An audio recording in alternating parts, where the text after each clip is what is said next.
What's up, world? What up? What up? Um, what's up, world? I'm trying. 8 o'clock on the dot. I'm trying to stay consistent. So this is our first week. Um,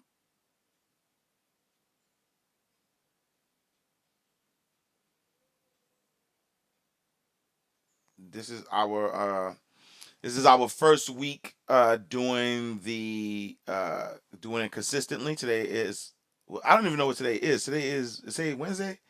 Today's Thursday. Today Thursday. Four, five, six, seven. Yo, today's yo. Excuse me, y'all, cause it's been a long week for me. Um, hold on. Yeah, it's been a long week. So I don't even know what day it is, which is not bad, but it just is what it is. All right, so I'm gonna, as always, I got my multiple phones.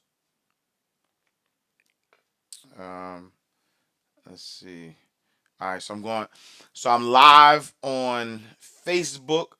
Wait, I don't even know if I like. Let me go up a little bit. Whoa. See, I always mess it up. Bear with me. We getting the kinks together. All right. So I got my. So I'm live on Facebook, live on IG. What up? What up? Harp Strucking. What's up? So I'm live on Facebook, YouTube, Twitter, Periscope, Twitch, and Instagram. Um, we in the building. Today is Thursday, May 7th. Um, yeah, when I tell y'all it's been a long week for me, which is good. I'm just trying to get used to this. Getting used to like a schedule. Put on some pants. Oh, I got I got shorts, man. So I got shorts on. Um, but yeah, yeah. So I gotta get used to this. I gotta get used to this. Good morning, King. Blessings, blessings, blessings. I gotta get used to getting up and being doing this consistently. So what's up? What's up? That's the dude too. It's high. Yeah, yeah. Yeah. I got shorts on. So my phone fell. So IG's like, yo, put on some pants. But I got shorts on. But they shorts, but they shorts. Um, but yeah, nah, you know what I'm saying? I'm comfortable in my crib. I'm comfortable in my crib, man. Um, so yeah, so let's see what's on the news today. Um, Want to talk about what's going on in the news. Um, Wait, hold on. Let me pull this up. And so as regular, what I'll do is I'm gonna go as regular. What I'm gonna do is I'm gonna go and give my talk about the news. And then after the news, then I will open it up for any questions that you guys may have. So if you have any questions, please, if you are on Facebook, or yeah, if you're on Facebook, please put the questions in below in the comments. If you are on Instagram, then use the box because it's hard for me to pull the questions from the box.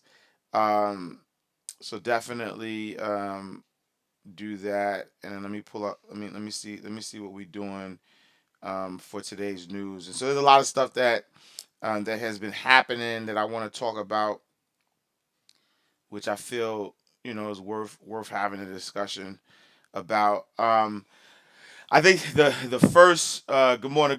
The first news article I want to talk about is um, Andrew Cuomo just tapped Bill Gates to help him reimagine what New York public schools will look like when they reopen in the fall.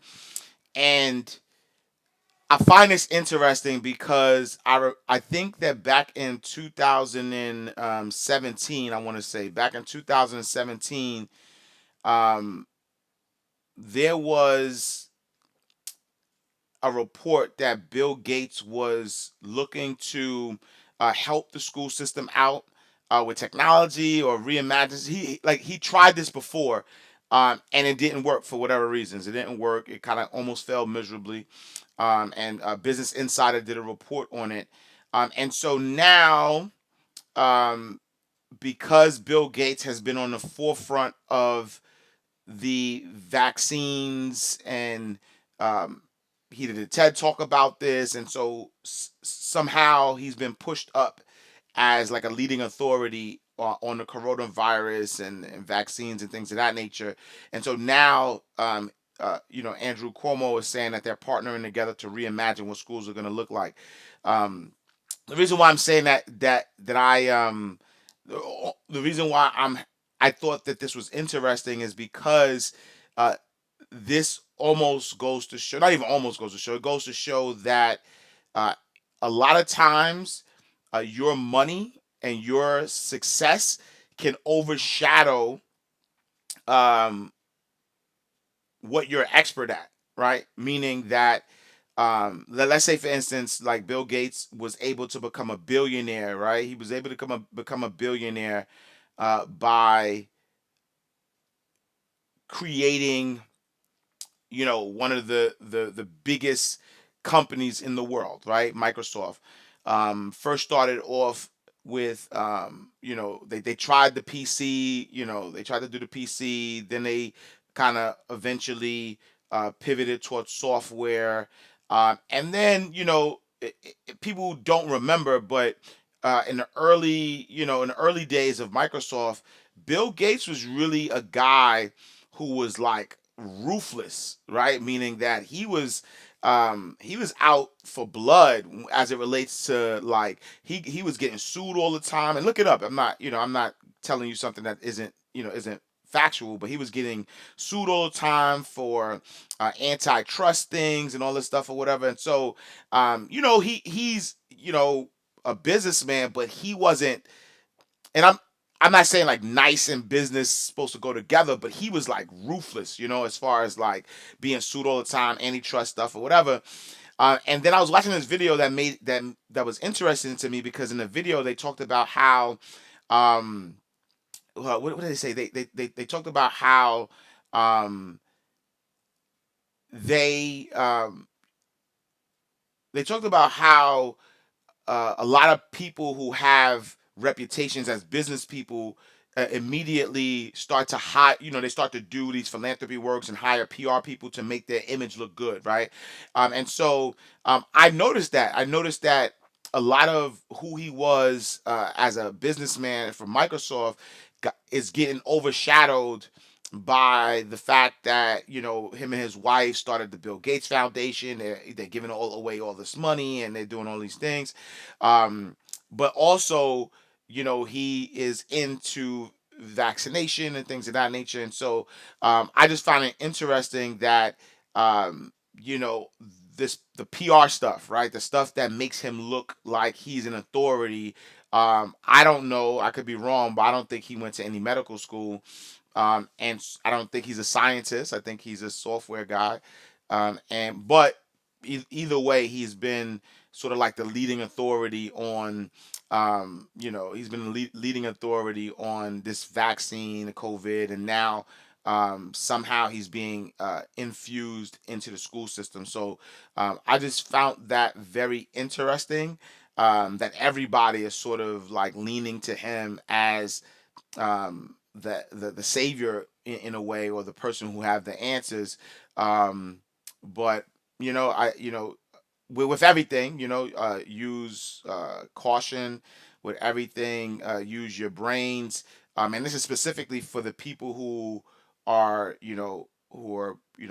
once the school year is up, you're going back to school. Just be cautious out there, because the one thing I will say is that the media is owned by six corporations, right? All media is owned by six corporations. Um, America is a capitalist society. Everything is about the dollar, and so even the fact that a lot of states are opening up, it's about the dollar, right? It's not about safety. think, and it's funny because I think about back to like the HIV/AIDS epidemic where millions of people lost their lives. Again, I was watching the video, and I try to watch, I try to watch both sides, right? I try not to just give it be one sided, but I try to look at both sides. And so I hear what they're saying, but then I want to just hear what other people are saying, and I make up a decision for myself. And that's why I'm giving you this information. And so I watched the video that talked about, Dr. Fauci was also the lead scientist or whatever, as it relates to, HIV and AIDS, and they had an opportunity to kind of stop that early on, but literally because um, there was this law that was passed that allow people who work for the government, like scientists and schools and things of that nature, if they discover something, they could have a patent for it, right? But think about what that does if somebody, for instance, discovers a vaccine or whatever for a particular virus, and they could patent it, and the patent takes time. Why would they come up with a cure? What I mean? Like, why would they find other ways if it's monetarily beneficial for them to just stick to their patent? You know what I'm saying? So there's a lot of things, and history repeats itself, is what I'm saying. And so when I look at a lot of the misinformation, things are being hidden, all of that stuff, and I look at HIV and how it sort of like decimated, killed millions of people until they got a handle on it. Um, I don't, and the fact that now with the COVID-19, they're opening up the country, but no indicate there aren't any indications that say that it's safe to open up the country. In fact, and peep how the media does it, is that I started to see um, I started to see um, news articles that are saying um, that they tested out of the 1,000 new cases of COVID-19. Like 90% of them were at home, meaning that, it's the people who have pre-existing conditions, or the people who wouldn't be going to work, who wouldn't be traveling, blah blah blah, who are more susceptible to this, which I look at as a narrative to make people feel comfortable to go back outside, right? So that's a narrative that's being spun right now.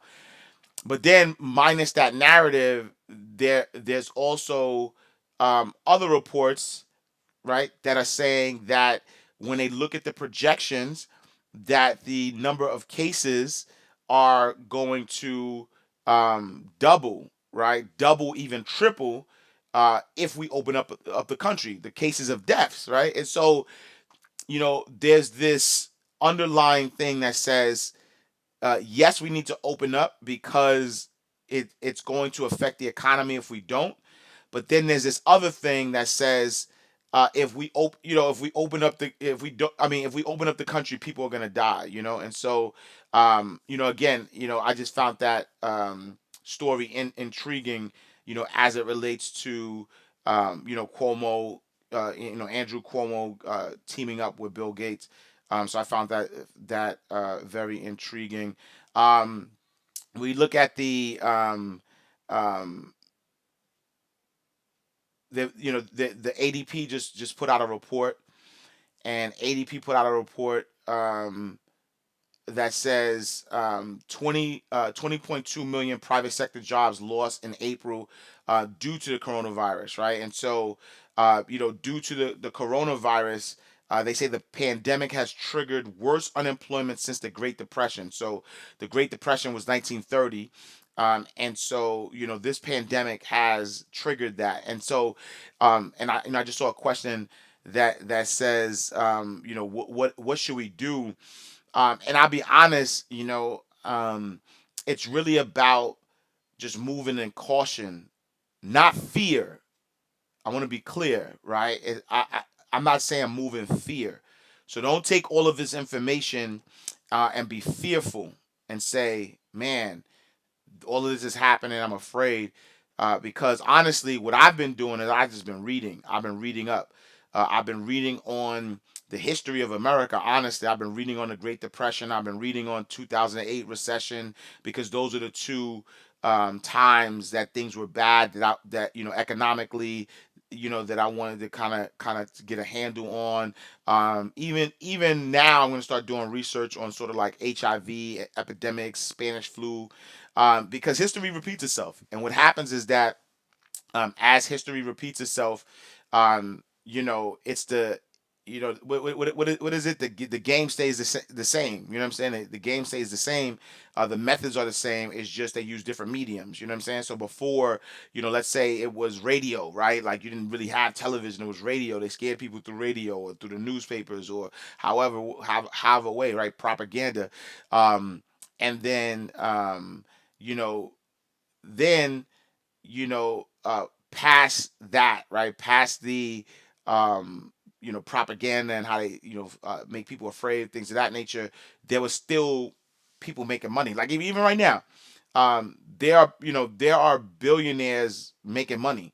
And so while people are panicking, the chess moves are happening. And so I think that's why it's important, to make sure that you're staying informed, right?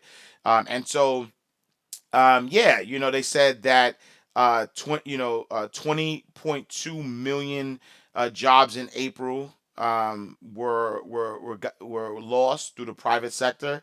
And the nationwide shutdown, um, has really caused a big crisis for the U.S. labor market, in nearly 100 years, right? Because you got to think, 1930, right? So you're talking about 90 years ago, was when the Great Depression happened, and so this is one of the worst unemployment numbers since the Great Depression, which is 1930. And so, again, I think, and this is why it's important.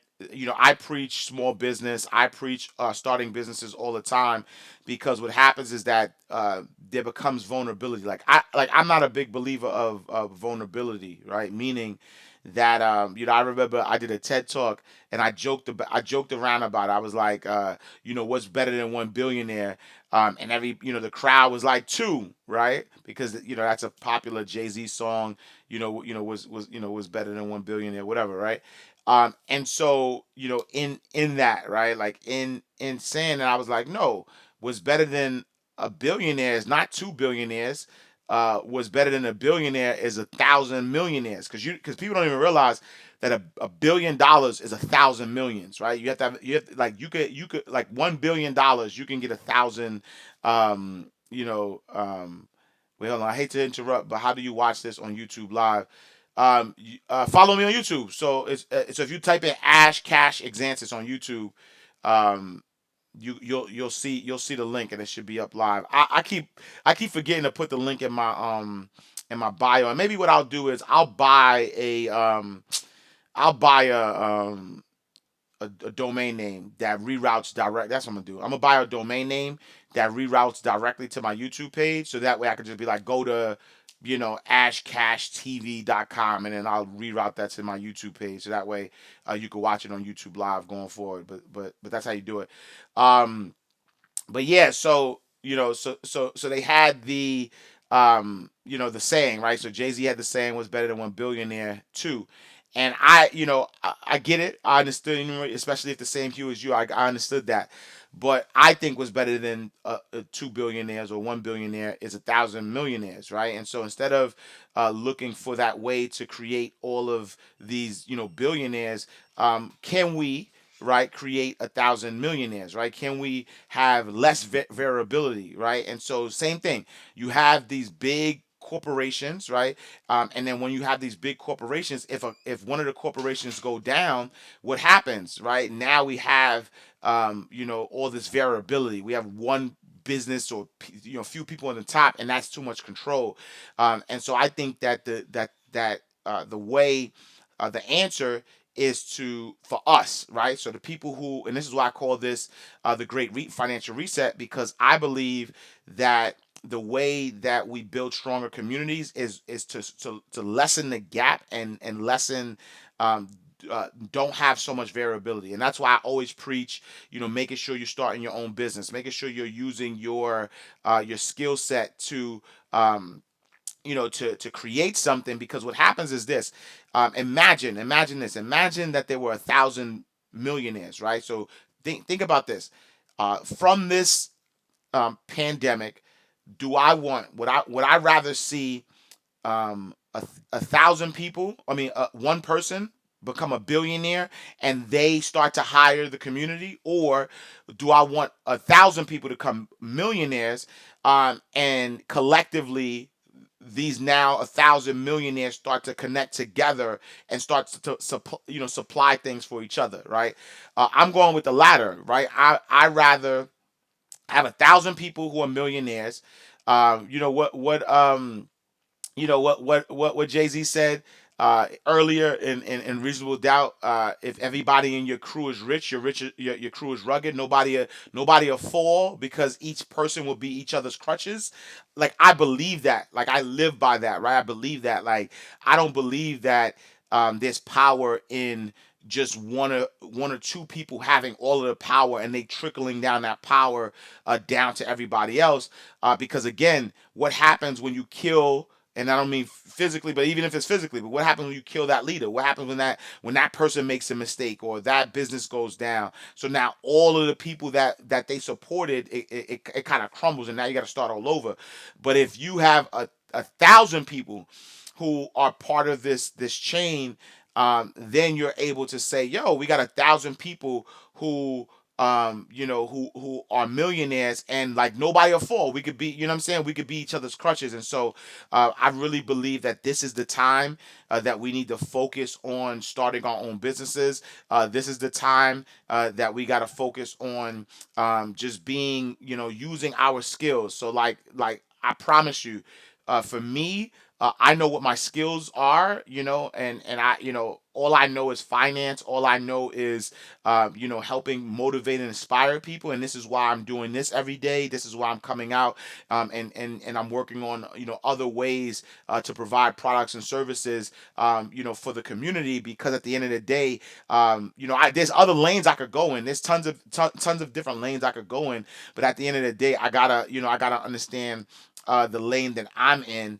I gotta understand the lane that is my talent, right? Is my strength, and I use that. And for instance, let's say in the finance world, um, only 2% of people in the financial services business are black or brown, right? Like 98% of the business is not black or brown people. And so, as somebody who's been in the business so long, it's definitely time for me to lead as it relates to my space, right? What I understand, and let me. Would I love to be a billionaire? Absolutely, right? But at the end of the day, is there a way for me to take this piece of what I'm good at, what my calling is, inspiring, motivating, and helping people manage their mind and their money? Can I take that piece and max out there? Leave the other pieces to other people, right? Let other people who are good at, maybe there's a real estate play, or maybe there's a, whatever it is, like all of these different pieces, these products, these services, these businesses, can, we all now come together and now create this strong link. And so, I would employ anybody who is serious about using this opportunity, not as an opportunity to sulk and to figure out like, yo, how we gonna get out of it, but to really look at this opportunity as a way to say, okay, I am.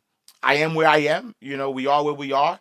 Great financial reset. How can I use this to reset from a financial perspective, but then take it to the next level? And so, definitely, it's time, right? It's time.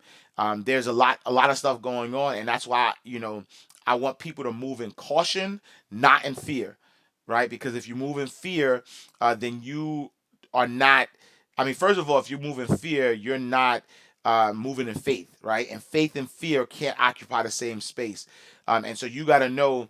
that whatever you believe in, because I don't want to tell people what to believe in. So whatever you believe in, if you believe in a higher power, just understand that your higher power is always that in charge, right? Some people don't believe in a higher power. Some people believe in themselves, which I believe believing in yourself is believing in a higher power. But that, that's a different sermon, right? That's a different sermon.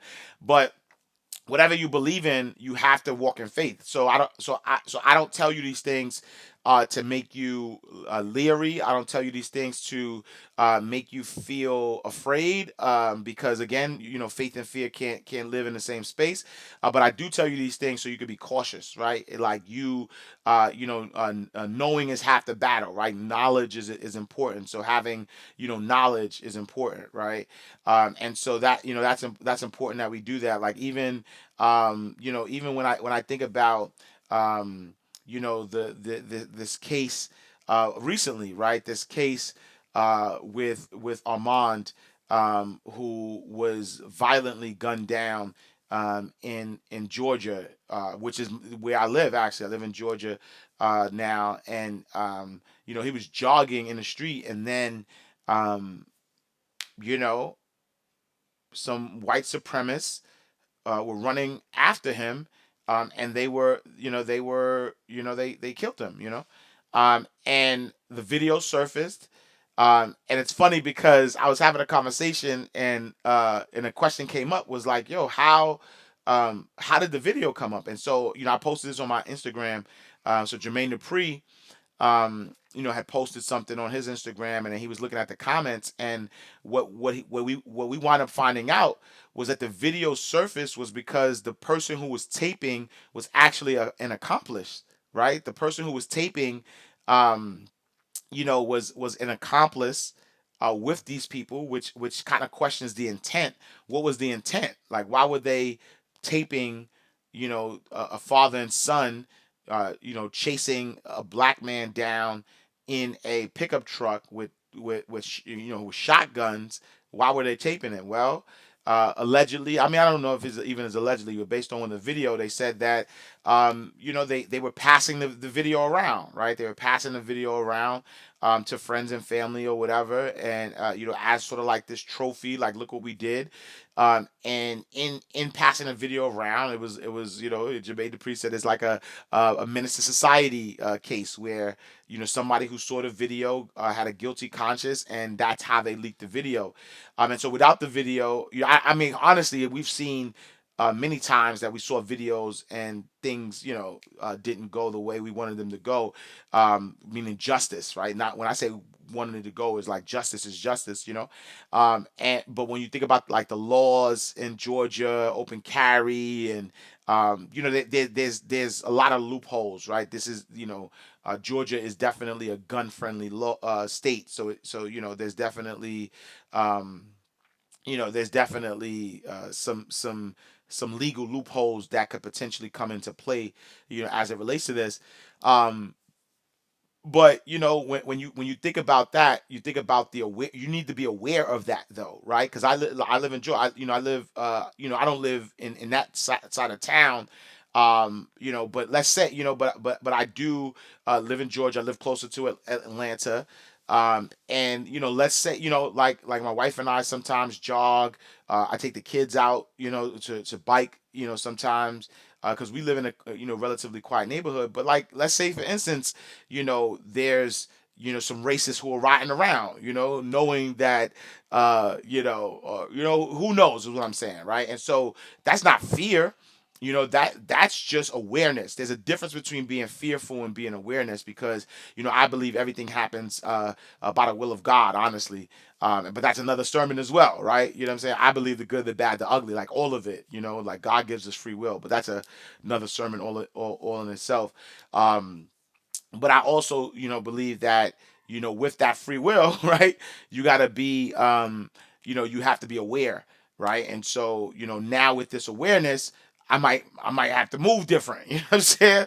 Like, normally, I'm out with my kids, it's like, all right, whatever. But now, knowing that there's sick people out there, I might, not even might, let me not sugarcoat it. I gotta move different. You know what I'm saying? Because God gave me free will, and God gave me free will to protect myself as well. So I say all that to say is that as we're moving through these unprecedented times, be aware.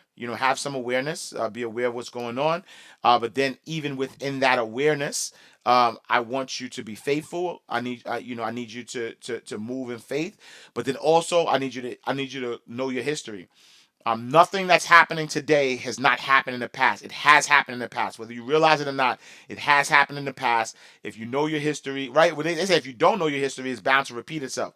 And so, if you know your history, then you'll be better equipped to move differently. So I would say that.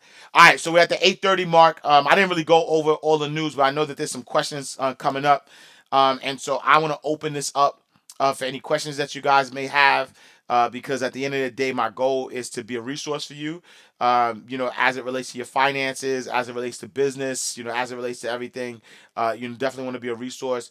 Make sure you go to shop.mindrightmoney.com to purchase books, to purchase courses, to purchase e-guides, planners, and things of that nature. All right, let's see what we got. Let's see what we got. Kiss Ravlin, morning, morning, my brother. Um, my guy Jeff Dess is in the building on Facebook. Fred Flack, what up, Fred? Lou Jean, what up, Lou Jean? I got Cassandra in the building, Ken in the building, Tony Spiro Wright in the building. Uh, hey, what's up? What's up? What's up, Ty? I appreciate you. I appreciate you, Martin Luther King.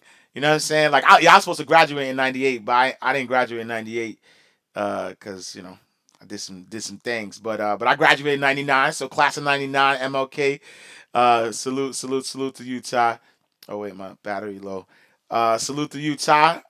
We got and I appreciate you because yeah, definitely through God's grace came a long way.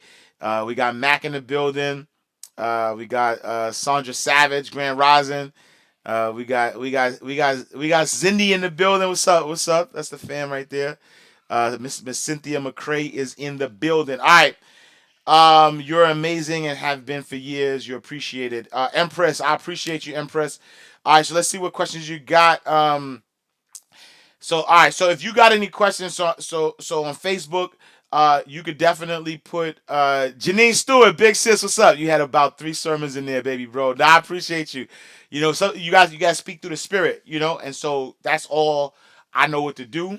And that's how I didn't really get through all the news that I wanted to get through, but that's all I know. I gotta talk through my spirit. But if you had a question on Facebook, please put it down below in the comments. If you have a question on IG, please put it in the question box as well. Anika Queen, what's up, Anika? So Pink Sapphire says, how would you tell someone to proceed during these unprecedented times? Who is looking to purchase a car in the next 6 months out of need for reliable and safe transportation? That's a great question. So, I talked about this yesterday, but the fact of the matter is that because these times are unprecedented, there's high unemployment. Um, Car prices will go down. That's a fact. If you look at the history, what happens is that wholesale prices of cars goes down first, and then retail prices go down. So wholesale prices started to go down already. Retail prices have not gone down yet, but by 6 months, I believe that in the way the economy is going, the retail prices are going to go down, and when those retail prices go down, it'll be a good time to buy, a car, especially like you said, it's for reasonable transportation. What I would say is make sure that if you know you're going to buy a car within the next 6 months, start making sure that your budget is together, meaning that understand in wherever you are. I don't know if you have a car currently. If you don't, but if you do have a car, then understand like whatever car you're looking at, whatever car you want to buy, what is how much does it cost? First of all, what is going to be the maintenance on it, right? Like how much maintenance do you need to spend on that car?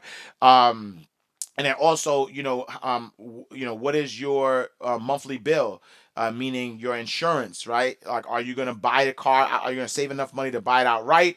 Are you going to finance it? Which I don't think financing is a good idea unless it's used.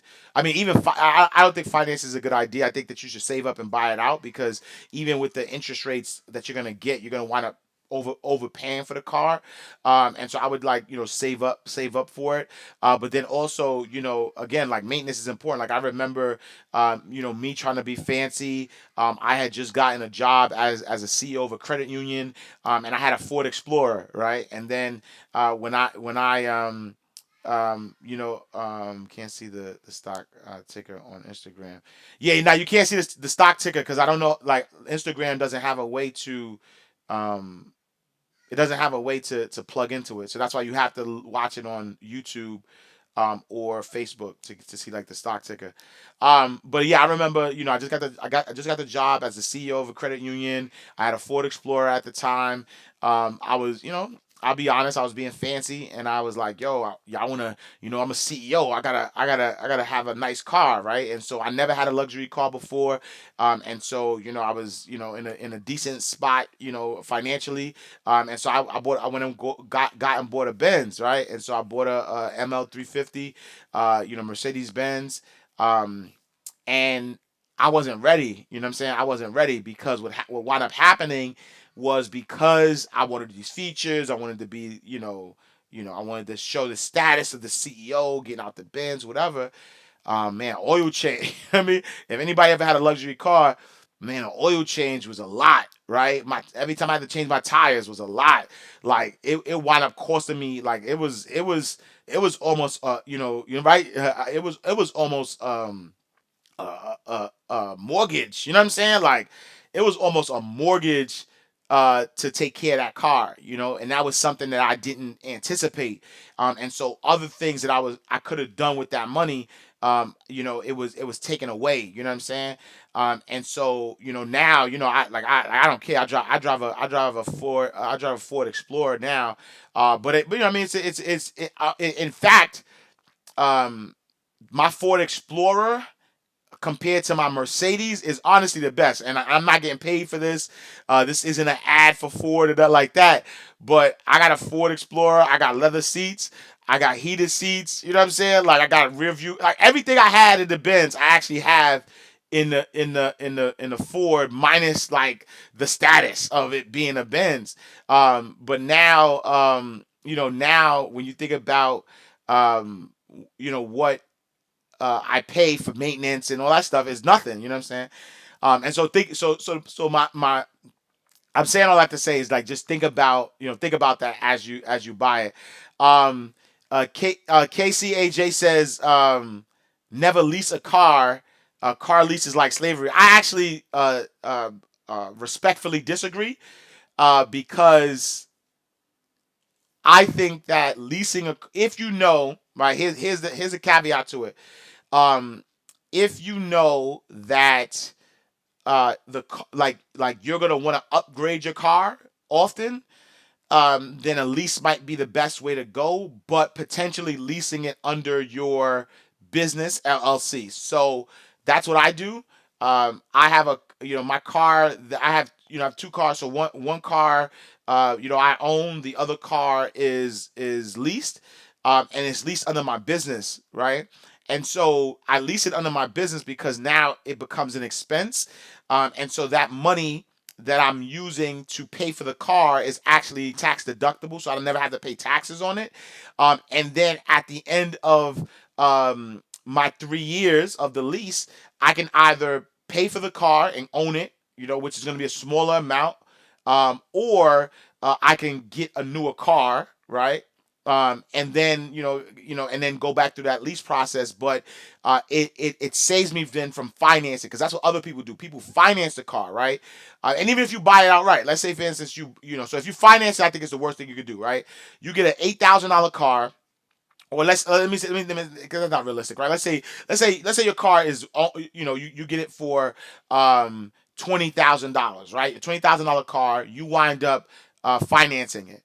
When you finance the car, you might have $16,000, right? Let's say you finance it for 5 years. You now finance it for 5 years, and what with the finance charges is $16,000. So you wind up paying $36,000 for a $20,000 car. But let's say in 3 years you get tired of that car. I promise you, in 3 years you haven't paid half of it off. But even let's say you did. Let's say you pay half of it off. That $36,000 is now $18,000. That $20,000 car, right? After 3 years, you now owe $18,000. But now that car's not worth 20,000 anymore, right? And it's not worth 18,000. It's probably worth 5,000. And so now you go and you either have to pay off that 18,000 in order to get another car because you still owe the bank 18,000, or you go to a dealership and you give them that car back. They say, "Hey, you got negative equity. We'll give you 5,000 for this car. You owe us 13, so we're gonna take this $13,000 that you owe, and we're gonna tack it. We're gonna put it on the car that we're gonna put it on your car, the new car that you have. So now, if you buy another $20,000 car, you're now buying another $20,000 car for $33,000 because it's 13,000 plus the 20,000. That's the game. And so if you do that, now you get in this cycle of constantly buying a depreciating asset for more than what it's worth, and you always are stuck in that cycle, and you always are stuck in that cycle until you say, you know what, stop. I don't want to be part of this cycle anymore. I'm gonna just stick to this car, pay it off, and then figure things out. So that's why, I say, and I'm talking about this happens for years. I'm talking about years and years and years. Like, this is not like this one shot deal. Like, you could literally be paying the same overpriced car for 20 years. Every time you get tired, you get tired of that car and you want to get a new car. Like, you could literally be paying over and over and over and over for 20 years. So be smart, especially if you're at a space where you don't have a lease or finance, or you're not financing a car. I would be patient, and I would save up my money and then buy the car. One of the good things about used cars is that, or cars in general, is that it depreciates, right? It's a depreciating asset. So why I'm saying it's a good thing is because it depreciates really fast. So you can actually, right? Like, let's say, for instance, you want to get a car that is, like let's say you want to get a reliable car. Like, I drive a Ford Explorer. I like the Ford Explorer. And so let's say that you want to get a Ford Explorer, and it's 2020 right now, 2020, 2020. Um, and you know that the Ford is reliable. You could wait, right? By 2000, if you get a 2010 Ford Explorer, that car has depreciated, right? So you could probably get a 2010, same body maybe, reliable. You know what I'm saying? Like, good body. You could probably get that for like eight. I don't know. I'm just saying off the top of my head. You could probably get that for 8,000, 5,000 maybe. And so save that up, right? Like, save up and and buy it cash for 5,000. And when you think about it, that's and I'm using that 5,000 to 8,000 number because you can get a 10-year-old car that was taken care of for $5,000 to $8,000. And then when you do that, then you're at a space where, even if you save for a year, right? Like, if you pull back and you said, "Yo, I'm gonna save, $500 a month," that gives you your 5,000, 7,000. You know what I'm saying? So, like, you could kind of save that up. Um, and so that's my spiel on there. Somebody asked, how do you place a car underneath your business? It's really just going into the dealership and asking to buy it from in your business name. Bring your business documents. And so when I leased the car, I bought all of my business documents, my articles of incorporation, all that stuff, and I leased the car. I was they put it under my name, so I'm the person kind of responsible for it, but the ownership of the car is based on the business. All right, let's go. So we got Happily Eason. has a question on Facebook and says, "Good morning. What should I invest in right now? I was thinking oil or gas or Amazon stock. Also, is now a good time to buy a real property?" Um, I believe I always give this disclaimer because I really want people to really understand that investing is a long term game. So if you're going to invest, make sure that you're investing for the long haul. Make sure that you're not investing just because things are what they are right now.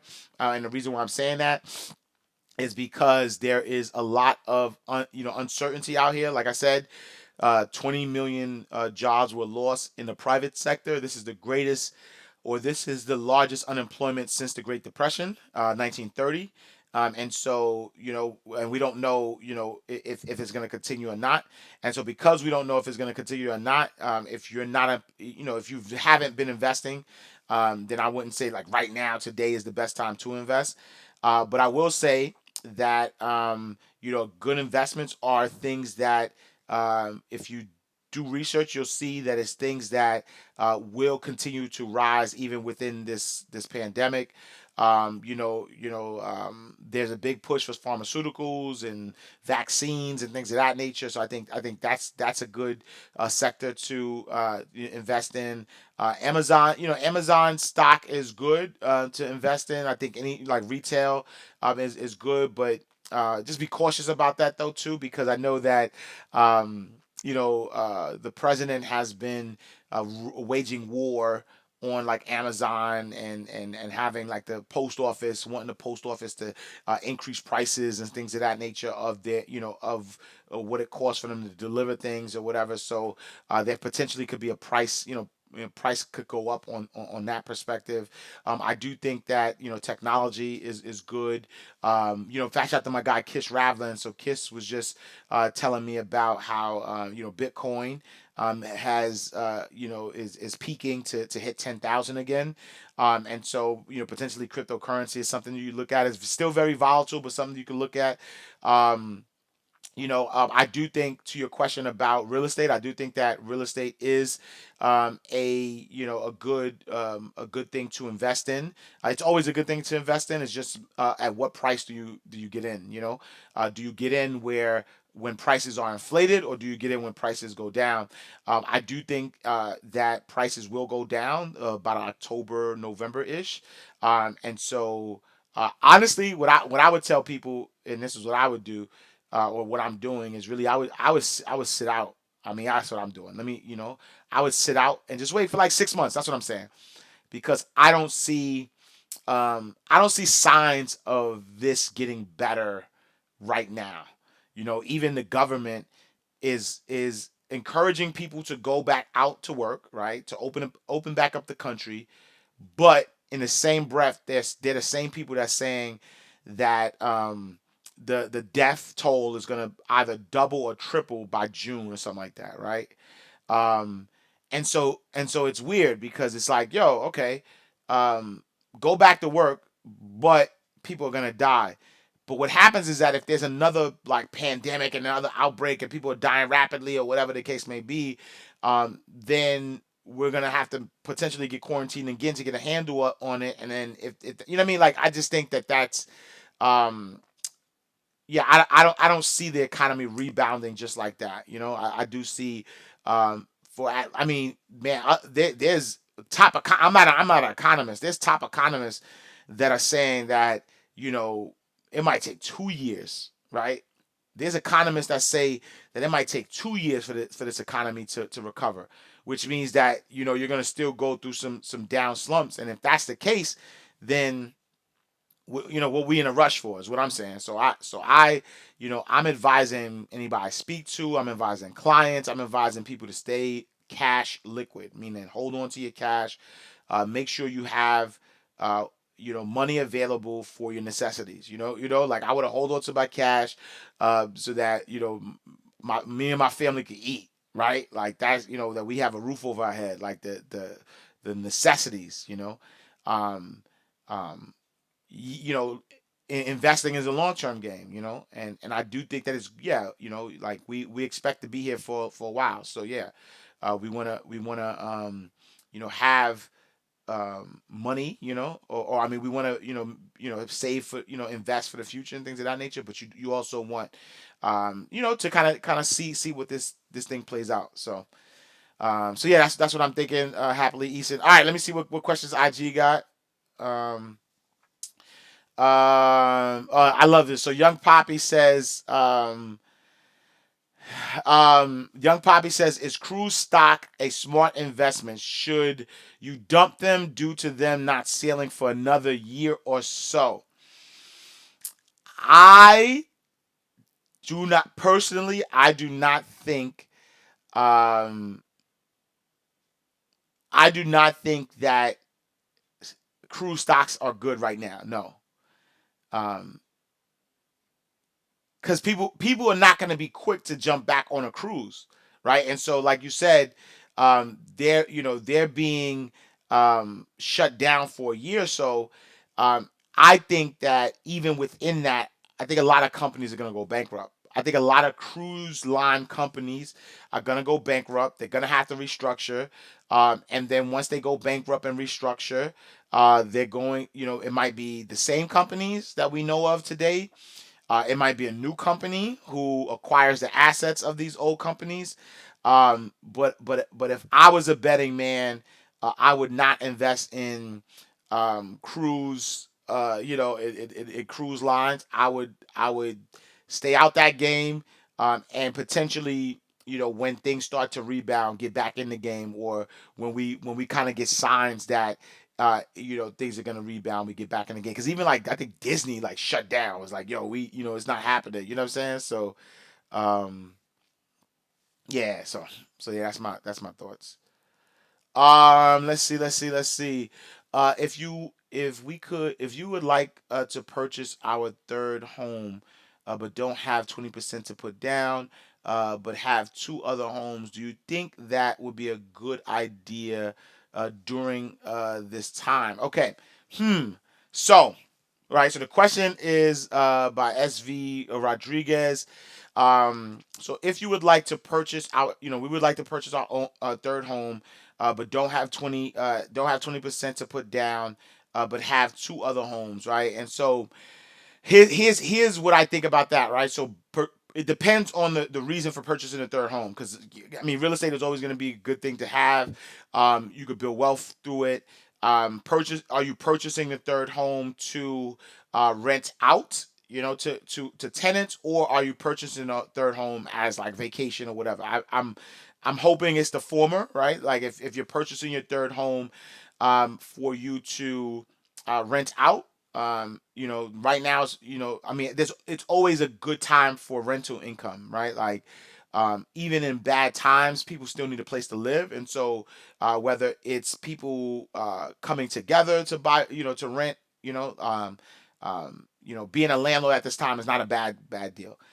If you have two other homes, and you don't have the 20% right now to purchase those homes, then what I would say is, potentially, if you have the value in those two homes, you could potentially do a cash out refi and get the money, because with property values potentially going down, refinancing now might not be a bad deal because you'll get more money at the higher value than at the lower value.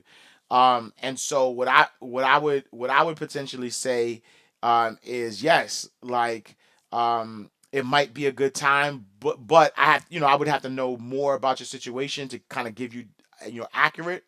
But let's say, given the scenario, given the fact that you have two properties, you might have equity in those other properties. It might make sense to try to refinance those properties, take some money out, and then once you refinance those properties, take money out.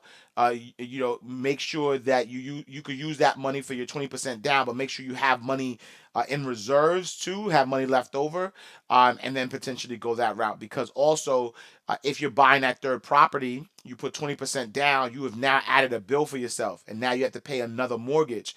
And so if you don't have the 20% down, and you do take the money out of your house from a refinance perspective, um, you want to, now, all of your bills went up. Your bills, now that you refinance and you took that money out, your bills from those two homes have gone up, right? Your mortgage has gone up from that. Now you have a third mortgage that has gone up. And what if you can't find somebody to rent out that third property, right? Then you have to pay all of this increased price. So just before you do it, just make sure you think ahead and kind of look at the numbers and make sure it makes sense. Because if it doesn't make dollars, it don't make sense. You know what I mean? So great question. I'm not sure if you cover so this is all Instagram questions for my Facebook, YouTube, and Periscope, no Twitter people. I'm not sure if you cover were you able to get any info taking out. Oh no, I did. You know what, Goddess, thank you for that. I did not.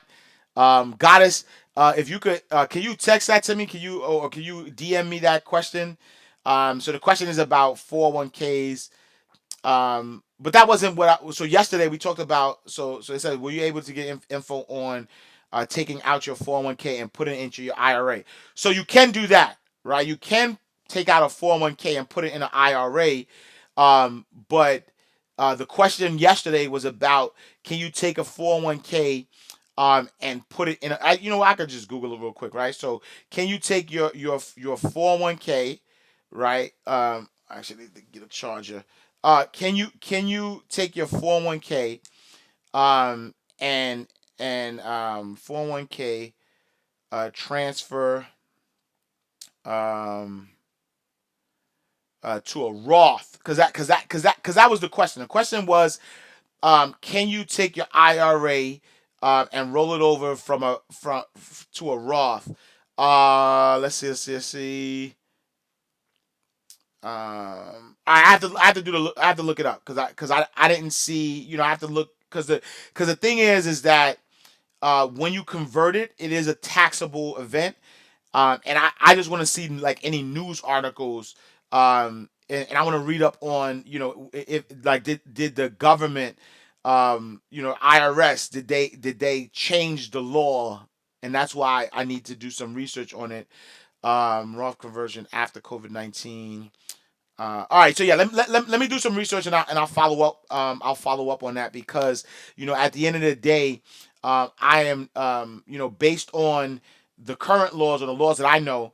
If you transfer your 401k, which is tax deductible, but you pay taxes in the end, and Roth IRA is tax free distribution. Uh, the current law that I know of, if you do that, it's a taxable event, and then you have to pay taxes on the money, and then you convert it to your Roth IRA. But then as it grows, is tax free distribution. But I'll find out that answer for you, Goddess. Um, all right, cool. All right. Oh, it's man, time goes by fast because I didn't realize we got 2 minutes left. Um, I didn't realize we got 2 minutes left. So time go by fast. If y'all got any questions, do this for me as well. If you have any questions, please email them, info@mindrightmoney.com, and I can answer those questions as well. Let me see. Roger Maloney says, I love this show. I appreciate you.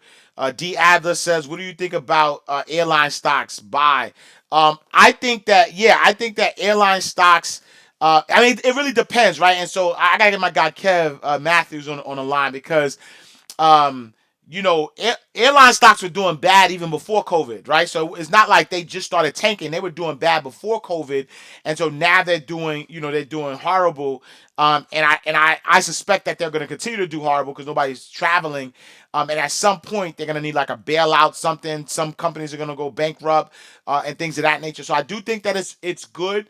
Um, but really do your research. Really do your research on which airline stocks to buy, because I don't think everybody is going to go bankrupt. I think some people are going to survive this, but they're going to take a hit. And like even Warren Buffett got rid of $6 billion worth of stock. And so I would definitely do your research. I would definitely take a look at, what are the stronger airlines, and then based on the strength of those airlines, then determine to put money into it. But I do think that airlines are a potential good, good thing to buy. My guy Davidson, my guy Dave, what up, man? All right, so I am reaching up on an hour. I appreciate y'all for tuning in with me every day. So every Monday through Friday, 8 a.m. To 9 a.m. I'll come on live. First half an hour, I'll talk about news. Second half an hour, I'll open it up. I mean, at some point, we'll change up the format, but that's the format right now. IG's about to kick me out. So I appreciate y'all, IG. Thank you so much for tuning in. I'm going to see y'all next time. And Facebook, YouTube, Twitter, I appreciate y'all as well. Salute to y'all. I'll see y'all tomorrow. Same time, same place. Peace.